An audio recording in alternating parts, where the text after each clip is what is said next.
اب میں دوسرے محاضر جو ہماری اس دوسری نشست کے صدر بھی ہیں، میں گزارش کرتا ہوں ڈاکٹر قاسم عادل صاحب ندوی سے آپ تشریف لائیں اور اپنا محاضرہ پیش فرمائیں۔ آپ کا عنوان ہے ڈیجیٹل دور اور تعلیم، فوائد، خطرات اور راہ اعتدال۔ جناب ڈاکٹر قاسم عادل صاحب ندوی۔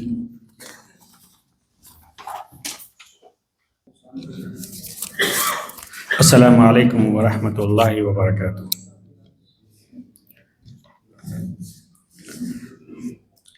ہمارے مولانا معزز رحمۃ اللہ صاحب، مفتی صاحب اور عزیزم جمشید صاحب، باقی جملہ اساتذہ، ائمہ اور سینئر طلبہ، اس موضوع کو دیکھنے سے پتہ چل رہا ہے کہ اس میں 4 باتیں ہیں۔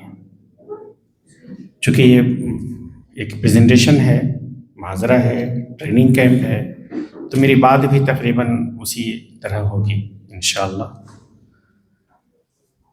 اور میری کوشش ہوگی کہ آپ اس موضوع سے متعلق کچھ معلومات اپنے ساتھ لے کر جائیں۔ ایک تو ڈیجیٹل دور اور تعلیم، اس کا ایک مختصر سا تعارف ہو جائے گا۔ پھر اس کے فوائد ہیں، فوائد تو بہت سارے ہیں، میں نے مختصر تقریباً 8-10 فوائد اس کے اپنے محاضرے میں شامل کیا ہے۔ خطرات ہیں، وہ بھی 8-10 خطرات میں نے شامل کیے ہیں، اور بعد میں جو ساتھ لے جانے والی چیز ہے وہ ہے راہ اعتدال، جو انشاءاللہ آخر میں آپ کے سامنے رکھوں گا۔ یہاں بات آتی ہے کہ آپ دیکھیں گے کہ 1980 سے قبل کی جو رفتار ہے، اور ہمارے سامنے جو حضرات ہیں وہ بھی آپ کو 90s 80s 70s کچھ 70s کے ہیں، ہے نا؟ تو ان کو پتہ ہے کہ اس زمانے میں زندگی کی رفتار کیسی تھی، سارے ہے نا میڈیا وغیرہ ساری چیزیں یا تو نیوز پیپر کے ذریعے یا پھر جو ہے کتابوں کے ذریعے ہمیں معلومات حاصل ہوتی تھی۔ ٹیکنالوجی کے نام پہ ہم جو جانتے تھے وہ صرف فون جانتے تھے، موبائل فون ہوتا تھا، ہے نا؟ پی سی او ایک زمانے میں بہت خوب چلا، اور ہم لوگوں نے نمبر، ہم تو دلی میں لکھنؤ میں رہتے تھے تو نمبر لگتے تھے، انتظار کرنا پڑتا تھا، اور پیسے کا منٹ کے حساب سے، سیکنڈ کے حساب سے پیسے لگتے تھے، وہ زمانہ ہم نے دیکھا ہے۔ پھر 80s 90s کے ارلی میں کمپیوٹر آتا ہے۔ میں ندوی ہوں، اور وہ اس وقت ہم لوگ عالیہ ثانیہ رابعہ میں پڑھتے تھے، تو اس وقت اس کا اتنا چلن چلا کہ ہوا کہ بھائی ندوی ہیں اور ہمیں کمپیوٹر کا علم نہیں ہوگا تو پھر ہم دنیا سے گویا کہ بہرے رہ جائیں گے، دور رہ جائیں گے۔ پھر ہم نے ادھر دھیان دیا، اور پھر کمپیوٹر بھی سیکھا ہم لوگوں نے جا کر، ٹھیک ہے؟ ہاں، یہاں تک کہ ندوہ نے اپنے کیمپس میں ندوہ کمپیوٹر سینٹر NCCR جو ہے اس کی ابتدا کی، اور ہم لوگ پہلے بیچ کے طلبا رہے۔ اس کے بعد پھر قافلہ دھیرے دھیرے آگے بڑھتا رہا، ترقی ہوتی رہی ٹیکنالوجی کے میدان میں، اور پھر موبائل آیا، پہلے وہ آیا بیسک فون جو ہوتے تھے، اس کے بعد اسمارٹ فون نے تو واقعی بہت اسمارٹ کام کیا، اور جو وہ کام کیا ہے وہ سبھی لوگ ابھی صبح سے دیکھ رہے ہیں۔ ابھی جو تجربات ہیں جو ہم حاضر ہیں، شاید ہی ہم میں سے کوئی ہوگا جو اتنا اسمارٹ نہ ہوگا کہ اسمارٹ فون استعمال نہ کرتا ہو، ہے نا؟ اور یہ سب اس کی برکتیں ہیں، چونکہ ٹیکنالوجی ہے ہی تو دھاری تلوار، ٹھیک؟ ہاں، فائدہ اٹھاتے ہیں اور نقصان بھی اٹھا لیتے ہیں، وہ تو ہمارے استعمال کے اوپر ہے، کیسے استعمال کر رہے ہیں تلوار۔ تو اس طرح ٹیکنالوجی میں کافی ترقی ہوئی، اور میں بتا دوں کہ میں ندوی ہوں، اور لیکن میں نے بھی سیکھا، جیسے مولانا نے حکمت سیکھی، میں نے بھی کمپیوٹر کی دنیا میں گیا۔ میں 1 سال کمپیوٹر انجینئر کے پوسٹ پہ میں کام کر چکا ہوں سافٹ ویئر کمپنی میں، اور کوالٹی ٹیسٹر تھا، میں کوالٹی ٹیسٹ کرتا تھا۔ تو سیکھنا پڑتا ہے اپنے لیے، اور ہمیشہ سیکھتے رہنا پڑتا ہے۔ تو میں نے دیکھا کہ اس دنیا میں کیا ترقی ہے اور کتنی زبردست ترقی ہے۔ اب جو AI آ گیا ہے، آرٹیفیشیل انٹیلیجنس پہ جو کام ہو رہا ہے، اللہ، یہ تو بہت خطرناک کام ہو رہا ہے، اور مطلب پورے سسٹم کو ہلا کے رکھ دیا ہے۔ جتنے انٹلیکچوئلس ہیں، ذمہ دار لوگ ہیں، جو پالیسی میکرز ہیں دنیا کے، سب پریشان ہیں کہ آگے اب کیا کیا ہوگا اور کیسے کیسے ہوگا۔ اس کو لے کر جو ہے لوگ اس پہ کافی غور کر رہے ہیں۔ بہرحال ایک سروے ہے، اور یہ اسٹیٹیکل سروے ہے، 2025 میں آیا ہے کہ دسمبر 2025 تک پورے ورلڈ کی جو آبادی ہے اس کے تقریباً 6 ارب آبادی جو ہے وہ انٹرنیٹ سے اور ٹیکنالوجی سے اپنے آپ کو جوڑ لیا ہے اس آبادی نے. اس 6 ارب میں سے 5.5 ارب وہ ہے جو ایکٹیو جو ہے سوشل میڈیا یوزر ہیں. جیسے ہم واٹس ایپ یوز کر رہے ہیں ہے نا, فیس بک کچھ بھی یوز کر رہے ہیں, مطلب سوشل میڈیا سے اگر آپ جڑے ہوئے ہیں کہیں نہ کہیں, تو اس طرح کے تقریباً 5.5 ارب لوگ جڑ گئے ہیں, جو عالمی آبادی کا جو ہے 73% بنتا ہے. بہرحال یہ ایک سوال ہے اور خاص طور سے ہم لوگوں کے لیے ہے کہ ٹیکنالوجی ہمارے لیے خطرہ ہے یا فائدہ مند ہے, سود مند ہے. آپ کو یاد ہوگا ایک زمانہ تھا جو ہے لوگ جو ہے خود علماء منع کرتے تھے, نہیں رکھتے تھے موبائل, ٹھیک ہے, ٹی وی اسکرین پہ نہیں آنا چاہتے تھے, ہے نا. میں نے ایسے تصویریں دیکھی ہیں آپ کو اخباروں میں کہ تصویر لی گئی ہے تو کچھ جو اسٹیج پہ جو لوگ بیٹھے ہیں انہوں نے ایسے پردے کر لیے ہیں, تو ایسے ہوتا تھا. لیکن اب جو ہے میں دیکھ رہا ہوں اور عالمی لیول پہ دیکھ رہا ہوں کہ اب علماء کا رجحان بھی چینج ہوا ہے. وہ ایک زمانہ تھا, کسی زمانے میں جو ہے انگلش پڑھنا لکھنے کو لوگ حرام کہے تھے اور کسی وجہ سے بولا تھا, انہوں نے فتویٰ دیا تھا کیونکہ ایک دوسرے جو ہے سامراجیت اس کی تقویت ہو رہی تھی اس سے, اس وقت کے حالات تھے. لیکن اب وہی حضرات جو اس کو غلط کہہ رہے تھے اب اس کو جو اپنے اداروں میں جگہ دے رہے ہیں. میرے یہاں خود ایسے اساتذہ موجود ہیں جو انگلش میں بہت اچھی تقریریں کرتے ہیں, دیوبند سے ہیں, مظاہر سے ہیں. ندوہ نے پہلے سے تھوڑا اپنا قدم اس میں جمایا. یونیورسٹیز میں دیکھتا ہوں, یونیورسٹی سے باہر جا کر وہ لوگ جو ہے تقریریں کر رہے ہیں, اس میں اپنے دین کا پیغام دے رہے ہیں. مسئلہ لینگویج بھی جو ہے نا, لینگویج بھی کیا ہے, ایک ٹول ہے ٹیکنالوجی کی طرح, سواری ہے, مطیت العلوم. جی, سارے علوم جو دنیا میں موجود ہیں وہ لینگویج کے سہارے جو ہے ایک جگہ سے دوسری جگہ, ایک شخص سے دوسری شخص میں ٹرانسفر ہوتے ہیں. اسی لیے لینگویج از نو بار. کسی بھی زبان میں ہم دین کی, جہاں ظاہر سی بات ہے ہمارے محمد عربی عرب میں آئے تو عربی زبان ہے نا, لیکن اب ہندوستانی کتابیں اگر اردو میں ہیں تو کیا یہ اردو کوئی دینی زبان تھوڑی ہے, یہ لوکل لینگویج ہے یہاں کی. اب اردو کو ہم دینی زبان نہ کہنے لگیں. دینی زبان اگر ہے تو کسی حد تک وہ عربی ہے, چونکہ اس کے بارے میں باضابطہ صراحتاً موجود ہے کہ عربی سیکھو سکھاؤ. اردو کے بارے میں اس طرح کوئی بات نہیں ہے.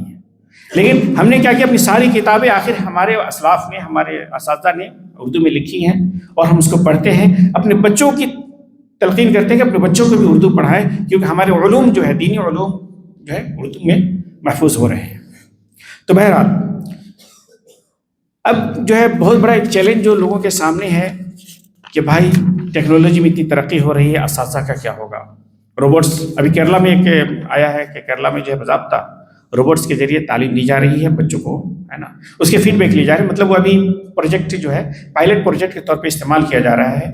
اگر اس کا استعمال صحیح رہا تو بہت سارے کلاسز کو جو ہے اس سے ریپلیس کیا جائے. ہاں, ٹیکنالوجی میں کام کر رہے ہیں لوگ اے آئی کو لے کر, اور پھر اس میں ترقی بھی ہو رہی ہے. ہمارے جیسے بہت سارے انجینئرس ہیں, ہے نا, جو زبان کے ماہرین ہیں وہ اس میں لگے ہوئے ہیں, کام کر رہے ہیں. لیکن یہ ایک چیلنج ہے, لیکن یہ چیلنج کوئی اتنا بڑا نہیں ہے کہ روبوٹ ہماری جگہ لے ہی نہیں سکتا, کیونکہ اس کے خالق ہم ہیں. جو ہم ناقص ہیں تو وہ کامل کیسے ہو سکتا ہے, نہیں لے سکتا. جی, اور دوسری بات کہ اللہ نے حضرت آدم کو, علمہ آدم الاسماء کلھا, حضرت آدم کو سکھایا تھا, روبوٹ کو نہیں سکھایا تھا. تو جو اللہ نے بنی آدم کو سکھا دیا ہے وہ مقام روبوٹ لے ہی نہیں سکتا. اب گوگل پہ آپ دیکھتے ہوں گے کہ ٹرانسلیشن لوگ کرتے ہیں, ہے نا, ہاں, ایک سے گڑبڑیاں کرتے ہیں.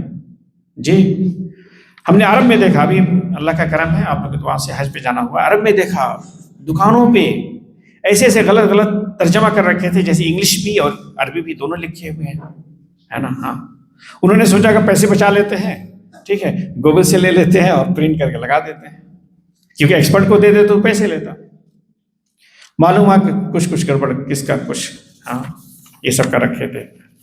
تو بہرحال تو ڈیجیٹل تعلیم کے جو روشن فوائد ہیں جو آپ کے سامنے دکھ رہے ہیں, وہ جو ہے سب سے بڑی بات, ہاں, کہ لامحدود معلومات ہے. اتنی ڈیٹا اویلیبل ہے کہ مت پوچھیے. اب خود گوگل پہ دیکھ لیجیے, علامہ گوگل سے جو بھی پوچھیے بتائے گا. علامہ گوگل ہم لوگ بولتے ہیں ان کو, اسی لیے اسکالر. ہاں, گوگل اسکالر ایک الگ ایپ ہے. ہاں, اس سے جو کچھ پوچھیے سب بتائے گا, ہر چیز پہ معلومات. نہیں ہوگا تو کچھ نہ کچھ لے کر آئے گا, کہیں سے کھینچ کر لائے گا.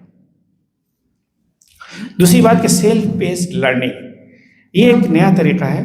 ٹھیک ہے. ہاں, اساتذہ کی تربیت ہماری یونیورسٹیز میں نے دیکھا کہ دو طریقے سے ٹیچرس کو ٹریننگ دی جاتی ہے. ایک طریقہ ہوتا ہے آف لائن. آف لائن میں کیا ہے, جس طرح آپ ٹائم دے رہے ہیں اس طرح اساتذہ ٹائم دیتے ہیں. صبح سے شام تک ان کے سیشنز ہوتے ہیں, بیچ میں لنچ آور ہوتا ہے وغیرہ وغیرہ.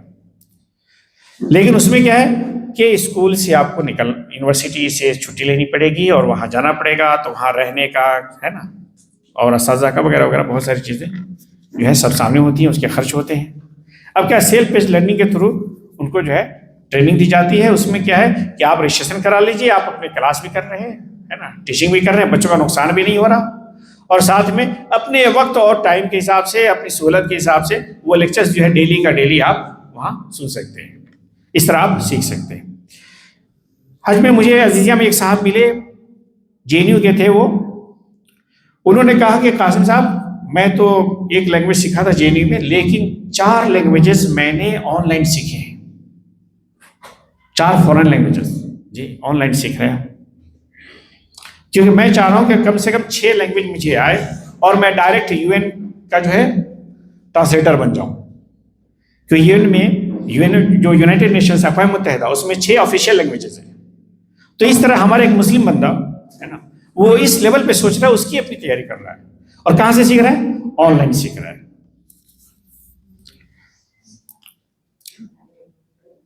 تو بہرحال چونکہ پرچی آ گئی ہے تو میں چاہ رہا ہوں کہ دیکھیے اس میں کچھ خامیاں تو ہیں, خامیاں کس میں نہیں ہیں کہ ہم لوگ خود ہی بیٹھے بیٹھے اپنے نصاب میں خامیاں نہیں نکالتے ہیں. وہ چھوڑ دیجئے, ہمارے گھر میں بچے جو ہے, آج کل کے بچے کیا اپنے والدین میں خامیاں نہیں نکالتے کہ یہ نہیں دیتے, وہ نہیں دیتے, یہ نہیں کرتے, وہ نہیں کرتے. یا ہم اپنے بچوں میں بیٹھے بیٹھے خامیاں نہیں نکالتے کہ ہمارے بچے کے اندر اب تک یہ صلاحیت ہونی چاہیے, یہ ہونی چاہیے, وہ ہونی چاہیے, میں جب یہ تھا تو یہ کرتا تھا, وہ کرتا تھا. لیکن ان تمام خامیوں کے باوجود آج اگر آپ یہاں پہنچے ہیں تو اس ڈیجیٹل ٹیکنالوجی کی بدولت بہت آسانی سے آپ تک یہ خبر پہنچی ہے. کل مولانا عالم صاحب بتا رہے تھے ہاں کہ جس زمانے میں یہ سہولتیں نہیں تھیں ہے نا, ایک دن میں 250 کلومیٹر ہم لوگ چلتے تھے اور جو ہے وہ دعوت نامے بانٹتے تھے اور انفارم کرتے تھے, پھر یاد دلاتے تھے. یہ اتنی پریشانی ہوتی تھی. آج اتنی سہولت ہو گئی الحمدللہ اس ٹیکنالوجی کی وجہ سے, اپنی زندگی میں استعمال کرنے کی وجہ سے, کہ کم وقت میں ہمارے ساری معلومات بیک وقت پہنچ جا رہی ہیں. اب تو لائیو کاسٹنگ ہوتی ہے یوٹیوب چینلز کی. آپ یہاں پروگرام کر رہے ہیں, لوگ ابھی دیوبند میں جلسہ ہوا, ہم نہیں جا سکے. مولانا کفایت اللہ صاحب کے اوپر, کن پہ کے اوپر تھا, مفتی کفایت اللہ صاحب پر تھا, شاید انور شاہ کشمیری صاحب کے اوپر تھا جی. لیکن جب موقع ملتا تھا تو ہم لوگ جو ہے اس کو آن لائن چونکہ براڈ کاسٹ ہو رہا تھا یوٹیوب پہ چینل پہ دیکھ لے رہے تھے. تو یہ ساری آسانیاں ہو گئی ہیں. اسی لیے ہمیں بھی ان چیزوں کو سیکھنا ہوگا. سب سے پہلی بات کہ تدریس میں اس کا کیسے استعمال ہو.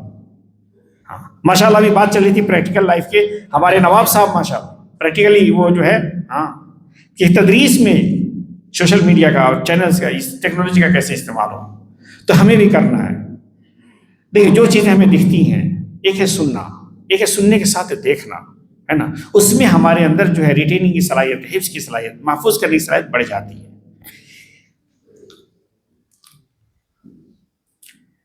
جی اساتذہ کے لیے عملی اقدامات پہ میں اصل جو کرنا ہے وہی ہے کہ جدید ٹیکنیک پر مبنی درس و تدریس کے طریقوں کو ہمیں خود سیکھنا ہوگا.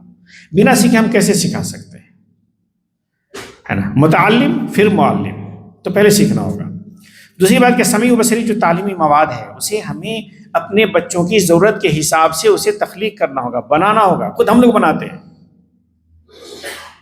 ایگنو یونیورسٹی ہے دلی میں جو ہے, نیشنل گاندھی اوپن یونیورسٹی ہے, اس میں تقریباً عربی سکھانے کے لیے, جی عربی وہ زبان جس کو سکھانے کے جو ہے ہمارے صحابہ نے, اور پھر اس کے ہم فضائل بیان کرتے ہیں سیکھنے سکھانے کے, اس کو سکھانے کے لیے یونیورسٹی نے 160 ویڈیوز تیار کروایا. 48 کنٹریز میں وہ زبان سیکھی جا رہی ہے. کہاں سے؟ ہندوستان کے پروفیسر سکھا رہے ہیں. اور وہ پورے 160 ویڈیوز میں سے 150 ویڈیوز انہوں نے مجھ سے جو ہے ایڈٹ کروائے. یہ خدمت دی کہ آپ اس کو ایڈٹ کیجئے, اس کو کوالٹی اسٹینڈرڈ کے حساب سے بنائیے, جس میں 10 ویڈیوز خود ہمیں بنانے پڑے. تو اس طرح جو ہے کیا ہے, یہی عربی زبان جی جس کا سیکھنا سکھانا ہمارے لیے کیا ہے, کار ثواب ہے جی. ٹیکنالوجی کے ذریعے ہم سیکھ رہے ہیں, سکھا رہے ہیں, اور دوسرے لوگ بھی اس کو سیکھ رہے ہیں. اور طلبہ, ہاں یہ ہے کہ جو طلبہ ہیں ان کی ضرورت کے مطابق ہمیں ان کو فیڈ کرنا ہوگا, ان کی ضرورت کے مطابق ہمیں نصاب تیار کرنا ہوگا, دینا ہوگا. دوسری بات کہ کچھ نصیحت ہمارے اس پالیسی ساز ادارے کے لیے اور کچھ اداروں کے لیے ہے. اداروں کے لیے ضروری یہ ہے کہ وہ ای لرننگ پلیٹ فارمس جو ہیں, جیسے گوگل ہے, کلاس روم ہے نا, موڈل ہے, اس کی فراہمی کریں. کیونکہ یہ سب پلیٹ فارم اگر آپ زیادہ بڑے لیول پہ کرتے ہیں تو ہمیں خریدنا پڑتا ہے, اس کو پے کرنا پڑتا ہے. دوسری چیز کیا ہے کہ کلاس روم کو ہمیں تھوڑا ڈیجیٹائز کرنا پڑے گا. اس کی کس طرح اس ہال کو جو ہے پورا دیکھا آپ نے, ساری لائٹنگ, ساؤنڈ سسٹم, ہر چیز. تو ایک وقت میں اگر استاذ بغیر مائک سسٹم کے, بغیر اس ساؤنڈ فیسلٹی کے اگر پڑھائے تو شاید وہ پیچھے لوگ بچے مستفید نہیں ہو پائیں گے, وہاں تک آواز ہی نہیں پہنچے گی. ویسے بھی اچھا استاد وہی ہوگا جو زیادہ بوڑھا ہو جائے گا, زیادہ سیکھے گا, اس کی آواز تو ویسے بھی دھیمی پڑ جاتی ہے. میں نے وہ طالب علم کے زمانے میں دیکھا ہے جی. کچھ ایسے استاد ہوتے تھے, میری یونیورسٹی کی بات بتا رہا ہوں, کہ دوسرے سب تک آواز نہیں جاتی تھی, تیسرے سب تک آواز نہیں جاتی تھی. لیکن اس ٹیکنالوجی کے سیکھنے سے اور اس کو عمل میں لانے سے, لیکن یہ کون کرے گا, ایک کے بس کا نہیں, یہ ادارہ کرے گا. ادارہ اس طرح کے کلاس روم دے گا جس سے بچوں کو فائدہ ہو. تیسری چیز کیا ہے کہ جو پالیسی ساز ادارے ہیں ان کی بھی ذمہ داری بنتی ہے کہ ہم جو ہے علاقے میں, ہاں اس کے لیے فنڈ بنائیں, گورنمنٹ کے فنڈ وغیرہ تیار کریں, اور جو ہے شفافیت آئے جی. جو فنڈ آئے اس کا صحیح استعمال ایمانداری کے ساتھ جی, یہ بھی ضروری ہے, اس پہ نظر رکھنے کی ضرورت ہے. بہرحال خلاصے گفتگو ہے کہ اس دور میں وہی قومیں اور ترقی کریں گی جو وقت کے تقاضوں کو اپنائیں گی اور مثبت طریقے سے اپنانا. پہلی بار کٹھن تو ضرور ہوگا لیکن مشکل نہیں ہے. بہت ہے دل کی بات کہنے کے قابل, ورائے نگاہوں زباں اور بھی ہے. بہت بہت شکریہ. السلام علیکم ورحمۃ اللہ وبرکاتہ.